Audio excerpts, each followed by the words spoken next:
অসহযোগ আন্দোলন সফল করতে মুক্তিকামী ছাত্র জনতার প্রতি বৈষম্য বিরোধী ছাত্র আন্দোলনের জরুরি নির্দেশনা। ১. কেউ কোনো ধরনের ট্যাক্স বা খাজনা প্রদান করবেন না। ২. বিদ্যুৎ বিল, গ্যাস বিল, পানির বিল সহ কোনো ধরনের বিল পরিশোধ করবেন না। ৩. সকল ধরনের সরকারি বেসরকারি প্রতিষ্ঠান, অফিস আদালত ও কলকারখানা বন্ধ থাকবে। আপনারা কেউ অফিসে যাবেন না, মাস শেষে বেতন তুলবেন। ৪. শিক্ষা প্রতিষ্ঠানসমূহের কার্যক্রম বন্ধ থাকবে। ৫. প্রবাসীরা ব্যাংকিং চ্যানেলে কোনো ধরনের রেমিটেন্স দেশে পাঠাবেন না। ৬. সকল ধরনের সরকারি সভা, সেমিনার আয়োজন বর্জন করবেন। ৭. বন্দরের কর্মীরা কাজে যোগ দিবেন না, কোনো ধরনের পণ্য খালাস করবেন না। ৮. দেশের কোনো কলকারখানা চলবে না, গার্মেন্টস কর্মী ভাই বোনরা কাজে যাবেন না।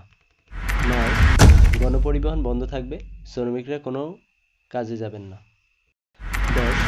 জরুরি ব্যক্তিগত লেনদেনের জন্য প্রতি সপ্তাহে রবিবারে ব্যাংকগুলো খোলা থাকবে। ১১. পুলিশ সদস্যরা রুটিন ডিউটি ব্যতীত কোনো ধরনের প্রোটোকল ডিউটি, রাউট ডিউটি ও প্রোটেস্ট ডিউটিতে যাবেন না। শুধুমাত্র থানা পুলিশ নিয়মিত থানার রুটিন ওয়ার্ক করবেন। ১২. দেশ থেকে যেন একটি টাকাও পাচার না হয়, সকল অফশোর ট্রানজ্যাকশন বন্ধ থাকবে। ১৩. বিজিবি ও নৌবাহিনী ব্যতীত অন্যান্য বাহিনী ক্যান্টনমেন্টের বাইরে ডিউটি পালন করবে না। বিজিবি ও নৌবাহিনী ব্যারাক ও কোস্টাল এলাকায় থাকবে। ১৪. আপনারা সচিবালয়ে যাবেন না। ডিসি বা উপজেলা কর্মকর্তারা নিজ নিজ কার্যালয়ে যাবেন না। ১৫. বিলাসদ্রব্যের দোকান, শোরুম, বিপণী বিতান, হোটেল, মোটেল, রেস্টুরেন্ট বন্ধ থাকবে।